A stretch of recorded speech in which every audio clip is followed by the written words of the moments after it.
నమస్తే, welcome to BCN news. నేను విజయలక్ష్మి. ముందుగా ముఖ్యాంశాలు.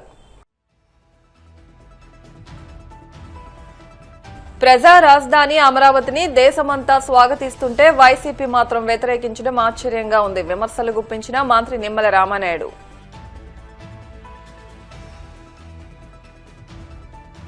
బిల్లుకు తీర్మానానికి తేడా తెలియకుండా వైసీపీ గందరగోళం సృష్టిస్తోందన్న పట్టాభి. పార్లమెంటు చేసిన చట్టాన్ని రాష్ట్రం మార్చలేదని, అమరావతి ఆగదని స్పష్టీకరణ. కుల మత వివక్షకు కూటమి ప్రభుత్వం ఆద్యం పోస్తుందన్న వైసీపీ మాజీ ఎమ్మెల్యే సుధాకర్ బాబు. దళితులపై స్పీకర్, డిప్యూటీ స్పీకర్ వైఖరే ఇందుకు నిదర్శనమని వ్యాఖ్య. తిరుమల శ్రీవారిని దర్శించుకున్న పలువురు ప్రముఖులు. ఆలయ మర్యాదలతో స్వాగతం పలికిన అధికారులు. ప్రతిపక్షంలో ఉన్నప్పుడు ప్రజలపై ముద్దులు, అధికారంలోకి వచ్చాక గుద్దులు అన్న చందాన మాజీ సీఎం జగన్ వ్యవహరించారని మంత్రి నిమ్మల రామానాయుడు ఎద్దేవా చేశారు. పశ్చిమ గోదావరి జిల్లా యలమంచిలి మండలం మేడపాడులో 4 కోట్ల విలువైన అభివృద్ది పనులకు ఆయన శంకుస్థాపన చేశారు. ఈ సందర్భంగా నిర్వహించిన సభలో మంత్రి మాట్లాడుతూ ప్రజా రాజధాని అమరావతిని దేశమంతా స్వాగతిస్తుంటే వైసీపీ మాత్రం వ్యతిరేకించడం ఆశ్చర్యంగా ఉందన్నారు. రోజుకో మాట మార్చే జగన్ తాజాగా మావిగానంటూ అంతా నవ్వుకునే పేర్లను సూచిస్తున్నారన్నారు. సొంత పార్టీ వాళ్లే జగన్ మాటలు చూసి ఏం చేయాలో పాలుపోని స్థితిలో ఉన్నారని, ప్రస్తుతం వైసీపీ పరిస్థితి పిచ్చోడి చేతిలో రాయిలా తయారైందని విమర్శించారు. గ్రామంలో అక్షరాల 2,75,00,000 రూపాయలతోటి ఒక విద్యుత్ సబ్స్టేషన్ ని ఇక్కడ మనం ఇప్పుడే శంకుస్థాపన చేసుకోవడం జరిగింది. అదేవిధంగా 92 లక్షల రూపాయలతోటి మరి ఇక్కడే మన బరెల్ గ్రౌండ్ దగ్గర సిసి వాల్ కాజ డ్రైన్ మీద ఒక శంకుస్థాపన చేసుకోవడం జరిగింది. అదేవిధంగా బీసీ కమ్యూనిటీ హాల్ కి సంబంధించి 25 లక్షల రూపాయలతోటి అక్కడ ఒక శంకుస్థాపన చేసుకోవడం జరిగింది. ఆ రకంగా 3,92,00,000 రూపాయలు అంటే 4 కోట్ల రూపాయలు దగ్గర ఈరోజు ఈ గ్రామంలో ఈ గంట సమయంలో మనం శంకుస్థాపన చేసుకున్నాము అని అంటే ఈవేళ ఈ తెలుగుదేశం, జనసేన, బీజేపీ కూటమి ప్రభుత్వం అభివృద్ధి సంక్షేమాన్ని ఒక ప్రధాన ఎజెండాగా ముందుకు తీసుకెళ్తుందనే విషయాన్ని సందర్భంగా తెలియజేసుకుంటూ నుంచి మిమ్మల్ని నేను కోరేది ఏంటంటే ఒక బాధ్యతాయుతమైనటువంటి పార్టీల పట్ల ఒక బాధ్యతాయుతమైనటువంటి పాలన ఇచ్చేటువంటి వారికి మీరు ఎప్పుడు కూడా అండదండగా ఉండాలని చెప్పి మీ ద్వారా అందరినీ కూడా కోరుకుంటూ మరి ఈ రోజు కూడా ఒక సబ్స్టేషన్ నిర్మాణం చేస్తూ ఉన్నాం. నిజంగా ఈరోజు మీరు కూడా ఆలోచన చేయాలి. ఈవేళ ఇక్కడే మేడపాడులో ఒక సబ్స్టేషన్ చేస్తా ఉన్నాం. ఈవేళ నేను అధికారంలోకి వచ్చినటువంటి 20 నెలల్లో మన పాలకొల్లు నియోజకవర్గంలో ఇది 2వ సబ్స్టేషన్. ఆల్రెడీ మేము నాగరాజుపేట పాలకొల్లు టౌన్ లో ఒక సబ్స్టేషన్ శంకుస్థాపన చేసి ఆల్రెడీ ప్రారంభించేసాం 20 నెలల్లో. మళ్ళీ ఇప్పుడు 2వ సబ్స్టేషన్ ఇక్కడ మనం శంకుస్థాపన చేస్తాం. నాకు తెలుసుంటే ఒక 2 నెలల్లో ఇది పూర్తి చేసేస్తాం. అదేవిధంగా 3వది కూడా ఇప్పుడు ఏనవాళ్ళ లంక దగ్గర కూడా అక్కడ ఒక సైట్ చూస్తూ ఉన్నాం. ఆ ఏరియాలో కూడా మళ్ళీ ఒక సబ్స్టేషన్ అక్కడ కూడా నిర్మాణం చేయాలనేటువంటిది ఆలోచనలో ముందుకెళ్తూ ఉన్నాం. అదేవిధంగా ఇక్కడ లంకలకోడేరులో ఇవన్నీ కూడా 33 kV సబ్స్టేషన్. లంకలకోడేరులో 232 232 ఇది 33, అది 232 అంటే దీనికంటే దగ్గర చూస్తే 7-8 రెట్లు పెద్దది, 10 రెట్లు పెద్దది. అంటే దీనికి సంబంధం లేదు. ఎందుకంటే 232 ఎందుకు పెడుతున్నాం అక్కడ అంటే మన పాలకొలికి అటువంటి 232 లేదు. మనకి నర్సిపూరికి ఉంది 132, ఆచంటకు ఉంది 132, భీమవరానికి ఉంది 132, ఉండికి ఉంది 132. ప్రతి నియోజకవర్గానికి 132 ఉంది. ఒక్క పాలకొలికి మాత్రం 33 మించి లేదు. అటువంటిది ఈ రోజు మళ్ళీ 232, అందుకని అప్పుడు 132 ఉంది కాబట్టి డబల్ చేసి 232 పెడతా ఉన్నాం. అంటే వడ్డీతో సహా తీరుస్తామని చెప్పాం 2019, 2024లో. నేను ఆ రోజు 2014, 2019 జాగ్రత్తగా వినాలి మీరు అందరూ కూడా. 2014, 2019 5 సంవత్సరాల్లో నేను 5 సబ్స్టేషన్లు తెచ్చా. ఇక్కడే ఎలపకూరులో ఒక సబ్స్టేషను, పాలకొల్లు ఏదైతే మన ఏఎంసీ దగ్గర ఒక సబ్స్టేషను, పాలకొల్లు టిట్కోయిల దగ్గర ఒక సబ్స్టేషను, ఆగర్తిపాలెంలో ఒక సబ్స్టేషను, పెనుమదంలో ఒక సబ్స్టేషన్. 5 సబ్స్టేషన్లు తెచ్చా 14, 19.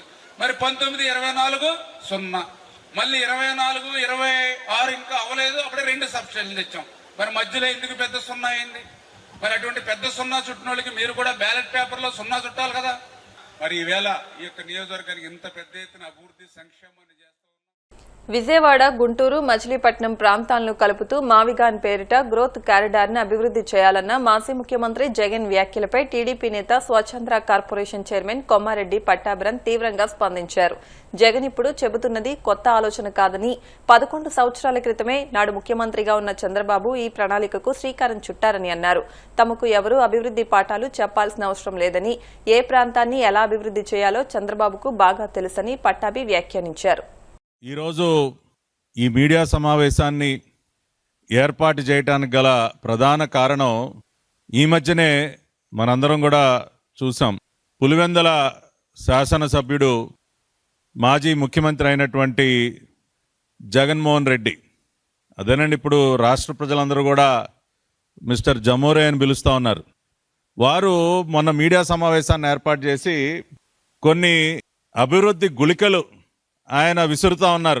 కొత్తగా మనకి అభివృద్ధి పాఠాలు నేర్పించేటటువంటి ప్రయత్నం చేస్తూ ఉన్నారు.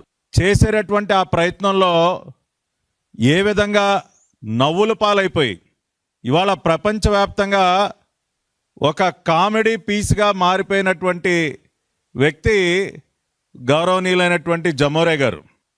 అంటే రాష్ట్రం అన్నా, రాష్ట్ర అభివృద్ధి అన్నా ఆయనకి ఒక నవ్వులాటగా మారిపోయింది. ఆయన ప్రెస్ మీట్ చూసినటువంటి ప్రతి ఒక్కరూ కూడా ఇతనికి అసలు మతిస్థిమితం ఉందా, మతిస్థిమితం కోల్పోయి మాట్లాడుతూ ఉన్నాడా అన్న అనుమానాలు కూడా బలపడ్డాయి. ఎందుకంటే గతం నుంచే కొన్ని అనుమానాలు ఉన్నాయి. ఇవి మొన్న ఆయన మాటలు విన్న తర్వాత అవి ఇంకా మరింత బలపడటం జరిగింది. ఆయన మొన్న చేసినటువంటి ప్రతిపాదన మావిగన్ అంట. నిజంగా ఆ పేరు ఆ రోజున ఆయన ప్రతిపాదిస్తూ కూడా ఒక రకమైనటువంటి వెటకారంతో ఆయన నవ్వినటువంటి ఆ నవ్వులు అంటే అంత వెటకారం అయిపోయింది ఆయనకి. రాష్ట్రం అన్నా, రాష్ట్ర రాజధాని అన్నా, రాష్ట్రం యొక్క అభివృద్ధి అన్నా కూడా, ప్రజల యొక్క సంక్షేమం అన్నా కూడా ఆయనకు ఒక వెటకారంగా మారిపోయింది. మచిలీపట్నం నుంచి మా తీసుకోండి, విజయవాడ నుంచి విఐ తీసుకోండి, గుంటూరు నుంచి GUN తీసుకోండి, మావిగన్ అని పెట్టండి అయ్యాని ఒక వెటకారపు నవ్వు. అంటే పార్లమెంటులో ఒక చారిత్రాత్మకమైనటువంటి బిల్లు ఉభయ సభల్లో పాస్ అయ్యి ఇక అమరావతి అన్స్టాపబుల్, అమరావతి ఈ రాష్ట్రానికి ఏకైక రాజధాని, ప్రజా రాజధాని అమరావతి అని జాతీయ స్థాయిలో ఉన్నటువంటి అన్ని పార్టీలు కూడా మద్దతు పలికి తమ ఆమోదాన్ని తెలిపితే మన గౌరవనీయులైనటువంటి జమోరే గారికి మాత్రం అది నచ్చల. కడుపు మంట. ఆ కడుపు మంటతోనే వెటకారంగా ఆయన చేసినటువంటి ఈ పేరు ప్రతిపాదన మావిగన్. దాన్ని సమర్థించుకోవటానికి ఆయన మనకి అభివృద్ధి పాఠాలు ఇవాళ ఏదో కొత్తగా నేర్పిస్తూ ఉన్నాడు. ఆయన మచిలీపట్నం, విజయవాడ, గుంటూరు ఇదంతా ఒక గ్రోత్ కారిడార్ కింద మారాలి, ఈ ప్రాంతం అంతా అభివృద్ధి చెందాలి, అందుకనే నేను మావిగన్ని ప్రతిపాదిస్తున్నానని చెప్పి కొత్తగా మనకు అభివృద్ధి పాఠాలు నేర్పించేటటువంటి ప్రయత్నం చేస్తూ ఉన్నాడు. ఇవాళ దానినే గౌరవ జమోరే గారి మేధస్సు నుంచి వచ్చినటువంటి ఒక అద్భుతమైనటువంటి ఒక ఆలోచనగా కీర్తిస్తూ ఆయనకు భజన చేసేటటువంటి భజన బృందాలన్నీ కూడా ఆయనకు సంబంధించినటువంటి మీడియాతో సహా మొత్తం భజన బృందం అంతా తెగ భజన చేస్తూ ఉన్నారు. అబ్బా ఎంత గొప్ప ఆలోచన, ఎంత అద్భుతమైనటువంటి ఆలోచన అని చెప్పి. కానీ ఇవాళ గౌరవ జమోరే గారికి అదేవిధంగా ఆయన భజన బృందానికి, అయ్యా మీరు ఇవాళ కొత్తగా మీరు ఆవిష్కరించి మీరేదో మాకు అభివృద్ధి పాఠాలు చెప్పాల్సినటువంటి అవసరం లేదు. ఏ ప్రాంతాన్ని ఏ రకంగా అభివృద్ధి చేయాలో విజనరీ లీడర్ అయినటువంటి నారా చంద్రబాబు నాయుడు గారికి బాగా తెలుసు.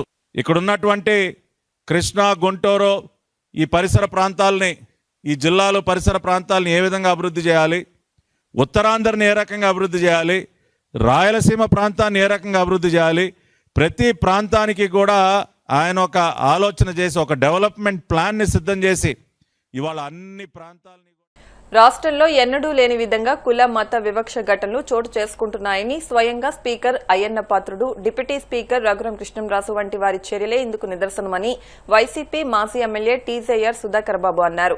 తాజాగా అయ్యన్న పాత్రుడు డప్పు కళాకారుణ్ణి కొట్టడం, రఘురాం కృష్ణంరాజు దళిత క్రైస్తవుల బహిష్కరణ పిలుపులు చూస్తుంటే చంద్రబాబు దళిత వ్యతిరేక భావజాలం మరోసారి బయటపడుతోందని విమర్శించారు. స్వాతంత్ర సమరయోధుడు, సామాజిక న్యాయ సాధకుడు, భారతదేశ రాజకీయాలలో తనకంటూ ఓ చరిత్రను లిఖించదగ్గ పనులను చేసి దళిత జాతి గర్వపడే ముద్దుబిడ్డగా సామాజిక అసమానతల మీద పోరాడి అత్యున్నతమైన మంత్రి పదవులను జాతీయ స్థాయిలో అలంకరించి వాటన్నిటికీ వన్నె తెచ్చి తన కాలంలో సామాజిక అన్యాయానికి గురవుతున్న అనేక జాతులకు సమానమైన హక్కులను కల్పించడంలో, రాజ్యాంగపరమైన హక్కులను కల్పించడంలో విజయవంతుడై మరి ఈరోజు బాపూజీగా పిలువబడుతున్న బాబు జగజ్జీవన్ రావు గారి జయంతి సందర్భంగా వారికి జగన్మోహన్ రెడ్డి గారి యొక్క నాయకత్వంలోని మా పార్టీ ఘనమైన నివాళులు.